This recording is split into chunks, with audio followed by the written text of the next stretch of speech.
Hey y'all, producer Drew here. Vanesha Perrin is the newest president of the CMA affinity group, Friends of African American Art and Culture, or FAAC for short. If you were unaware, the FAAC are one of the CMA affinity groups who we introduced you to a few months back in our acquisitions episode. If you want to learn more, I encourage you to check that one out. But for now, I invite you to enjoy this bonus interview with Vanesha and myself. Let's start the show. Hey y'all, producer Drew here. I'm so excited because today I get to introduce you to Vanesha Perrin. She's so cool, y'all. You don't even understand how cool she is. I've had quite a few opportunities to just chat with her in the galleries and at events, and she's so much fun. So I'm so excited to have you on the show. Vanesha, welcome. You're so sweet, Drew. Thank you so much. I'm happy to be here. You have been working with the museum for a while now, right? I have. So this year will be 3 years with Friends of African American Art and Culture here, one of the affinity groups at the Columbia Museum of Art. And I could not be more thrilled. Like, I've always been a lover of art, but music was my thing. Like, I played trumpet. I love jazz. Like, music is my thing, you know? And so I've always been a fan of like painting and that sort of thing, but I didn't know a lot about it. So I was intimidated when I came in, right? And so I joined this group and people just welcomed me with open arms and just started throwing like art at me. You know, there was these opportunities to consume so much information about art. And right now I feel like I am the least qualified, or I probably have the least knowledge in the entire group about art, but it has been phenomenal. It has been phenomenal. And again, welcome me with open arms. I came in probably the second meeting and they said, we need a secretary. And I said, okay, I can take notes. And then eventually just moved from secretary to vice president and now president. So I'm just thrilled. I am absolutely thrilled to be here and to partner with the museum and to get the level of support from the museum that we receive. It is awesome. Gosh, you know, I just want to take you and bottle you and pull you out whenever I need someone to say all the things I want them to say, because I really enjoyed the fact that you mentioned that you didn't feel like you had that relationship with art coming in, because that is something that we push for so hard here, is the fact that like you don't have to be a scholar to have an opinion about art. Absolutely. And that's something that we always push and strive for here. And I feel like this is like a perfect example of someone who felt like they didn't have that relationship, but in reality you do, because it's your personal relationship. Correct. And the thing that I noticed or realized is that a lot of times artists, they make a canvas, and I know we'll talk about our artists a little later, but I mean, they lay this canvas out for you to figure out what it means to you. No meaning, no interpretation, just work, just art. So you come in and you form an opinion. So you don't have to be a scholar or college educated.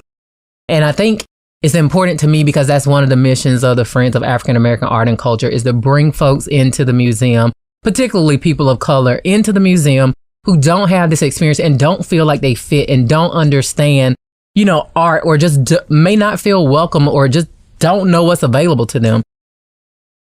With me coming in feeling that way, I feel like I'm even more prepared and intrigued and passionate about bringing those folks in the door. And, you know, 3 years now, so you must have developed a little bit of opinion about art. Right.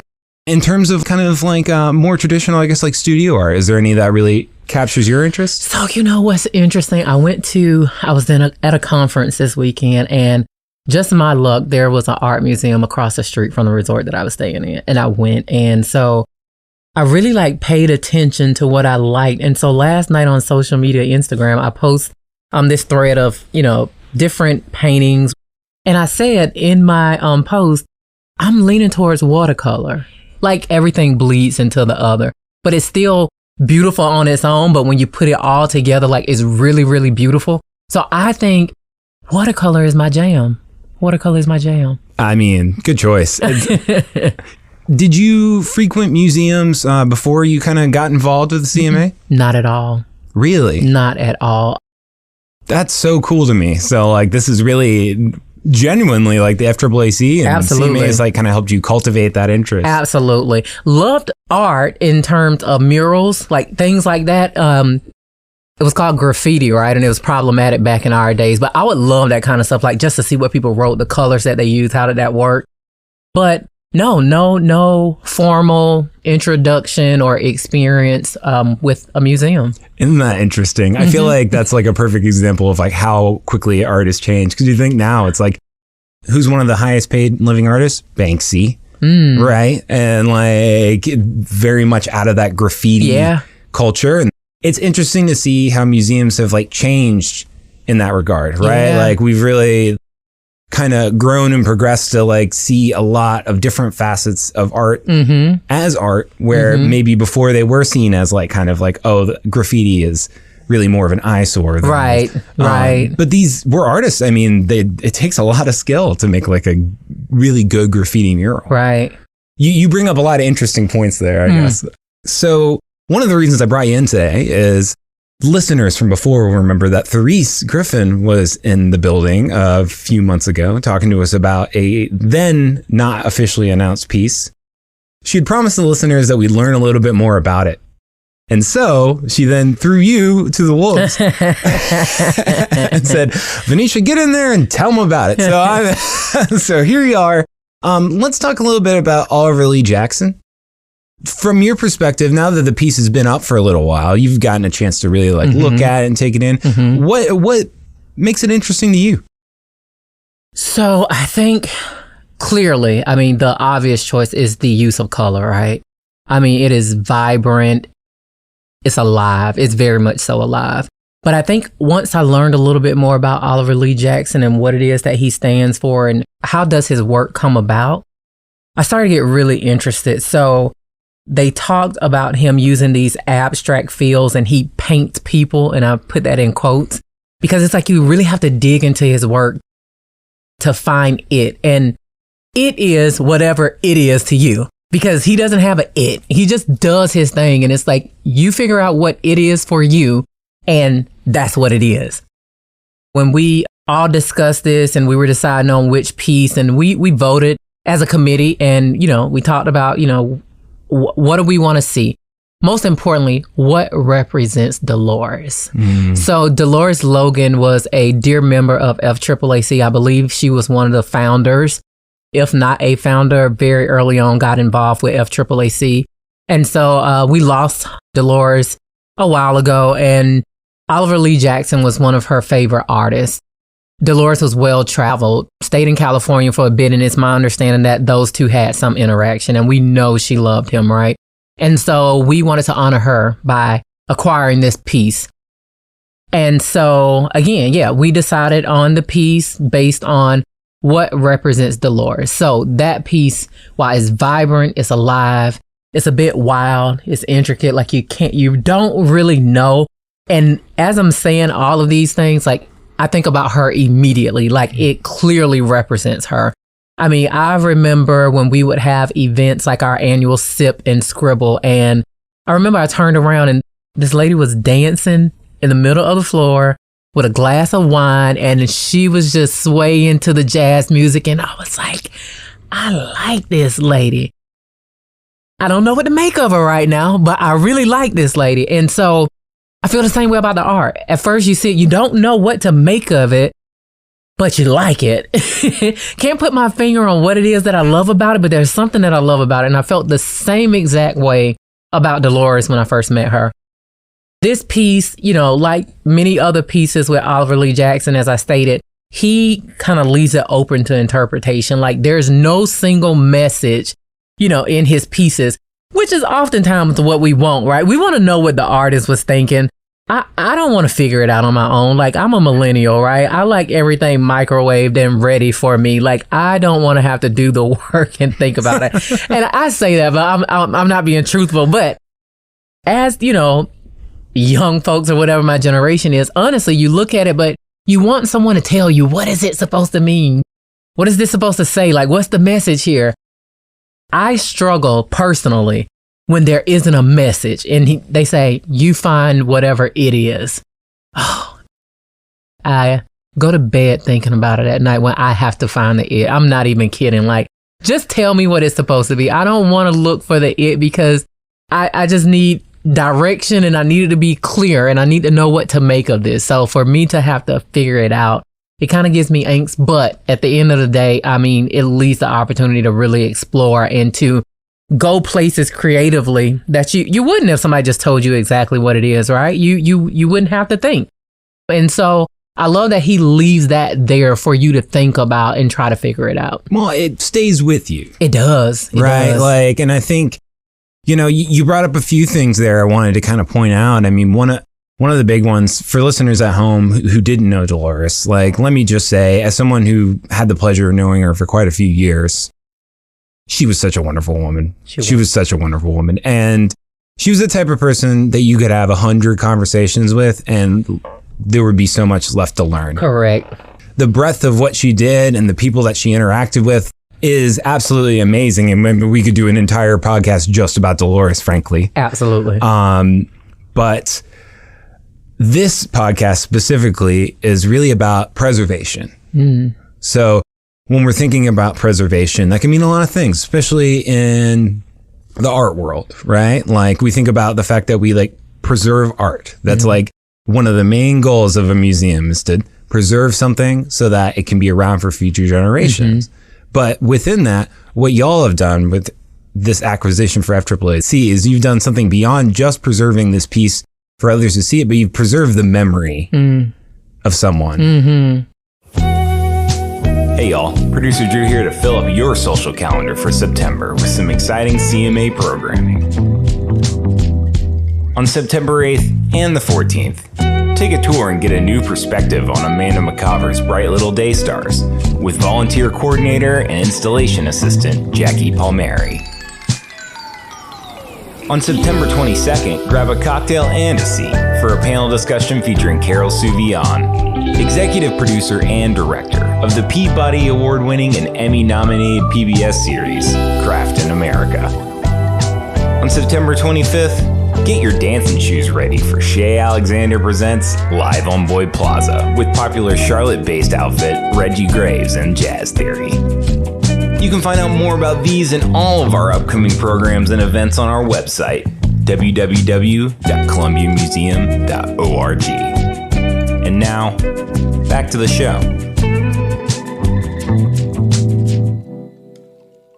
You touched on it a little bit when you were talking about kind of how it reminded you of Delores, but like, can you talk to me a little bit more about some of the back and forth that y'all went through when you were kind of making this decision? Because I mean, it's got to be a really hard decision. When you have a group of, I think we were 13 or 14 at that point, I think there can definitely be some divide in terms of, because it's all about what people like. And it's all about what light folks saw Delores in, right? Because depending on the relationship you had with her, that drove what you wanted as a representation of her, right? And so I think to some folks, Delores may have been seen as more of a mother figure. So it was something more, calm. And I think there are some pieces of his work that are more subtle. And so some folks wanted to go with that. And if you, pay attention to that versus what we have now, this live and vibrant and colorful thing, that's not how some folks viewed her, even though it was a part of her personality. No one will deny that. But what she meant to them wasn't, this ball of fun. It was like a mother figure, like loving, calming, that sort of thing. So, yeah, I mean, there was a bit of, I won't say back and forth, though. I think once we started talking it out, because, everybody got the selections, right? And you pick, what do I like? What represents her? And then, you come to your final four, whatever the case were. I believe there were like 4 pieces that we went back and forth about. And then you slowly start to rule them out, right? Which one is more of her? Like, even though we feel this way of her, about her, or this was your interaction with her, as a collective, how do we feel about her? What's the best representation of her? And I think we landed the piece. I'm interested to know. I mean, like, y'all put in this time and you put in the effort to get this piece here and you brought it here and now it's finally on the walls, right? And not only is it on the wall, but they kind of developed an entire exhibition space around it so they could like really tell a more holistic version of that story. Absolutely. What do you think when you walk in there? How do you think they did? I think it is phenomenal. So we met with the curator, right? We talked about the piece and, what it meant to us, that sort of thing. So he understood that. Never did we imagine that he would build like an entire like show around it, right? And so when he came back and shared what he was doing, we were all blown away. I mean, teary-eyed because we could not believe it. And then the title Modern Rhythm, it just fits so perfectly, and he fits so many other artists of color into it. And it just tells this story about movement and rhythm. It's beautiful. And it speaks so much to community, particularly African American community, right? You take this one thing and you build on it. Like that's what we do. Like you take something that you found, you received, and you build on it. And to me, that exhibition is community, right? Because you have all of these folks, meaning artists, right, that you brought together on this wall in this display. But then also you bring in all these people to see it, and people talk about it. I mean, I've been there. I've been to see it like 3 or 4 times. Every single time I end up in a conversation with somebody, I feel closer to people after we talk about it. And I usually hear them talking, and, I'm kind of bragging. I'm like, yeah, FAAAC, we acquired this piece for the museum. And people are like, wait, what? What is FAAAC? And then I start talking about the organization. Then we start talking about the piece. And then we start talking about Delores. So I almost feel like I'm leaving with friends, or, it's community once you're there and you start, having these conversations with folks. So I can really appreciate what the museum did around that piece, because that just was not something that we were expecting. But I think it has brought together those artists as well as community here in the museum. So I guess, can we officially say that you're the president of FAAAC? We can officially say July 1st. Oh, well, are you excited to be taking on this role? So excited, but I won't even lie. I was a bit nervous also. I mean, we have some great folks and founders that have come before me. So, there's always that. I cannot let, the folks down who come before me, the people who are currently serving on the board, and giving our mission and, making a creative space for folks who love African American art and culture to come together. I mean, it's no small feat, with what we've been tasked to do, which is bring in those communities and those folks that don't have that relationship with the museum, right? And advocate for African American artists and art in this space, right? So I am so excited, but again, there's I don't want to let anybody down, right? And I'm sorry, I get a little bit emotional about this, because I feel like it has been the foundation for Black women for a long time. Like that feeling of can't let down, like you have to carry the weight. And so I think it's another instance in which you feel like you can't let the people down, like the community down, like African American communities, women, we run those communities. Like it takes a village to raise, right? And so we've always had to carry that weight. And I just feel like in different points throughout my life, there's that weight is still sitting there a bit. And not saying that it's a bad thing, right? I mean, pressure makes diamonds, that sort of thing. But there's that bit of weight, and I have to balance that. But I am so excited about programming and all of the opportunity to bring people together and to create this space for folks who are on the board to be as creative as they can be with programming, right? But also create something where it excites folks and helps others to tap into their creative abilities when they show up for our programming and our events. So I'm thrilled. Despite everything I just said, it seemed a bit heavy for a minute, but I am absolutely thrilled about this. No, I mean, it's preserving a legacy, right? Like Absolutely. There's a legacy of work that, we're at year preservation 10, again, right? Yep. And that can be a lot of pressure. That can be a lot of pressure, especially someone stepping into that role. Right. But let me tell you personally, I think you're going to do an amazing job. Thank you, Drew. And I know this because you have passion about it, and that's really what it takes. That's all it takes. I believe that, and I have a wonderful group of folks behind me on that board. So not worried at all. Yeah, not worried. Anything else that you want to talk about in terms of FAAC or about the acquisition or Delores or anything like that, or anything about you? I love learning about Vanesha.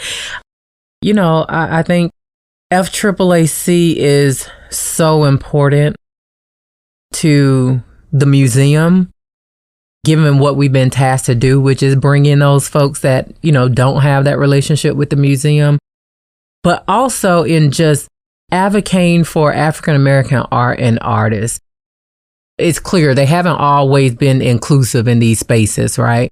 And so the fact that the museum has even created a committee 10 years ago, and it's still alive and well and thriving, right?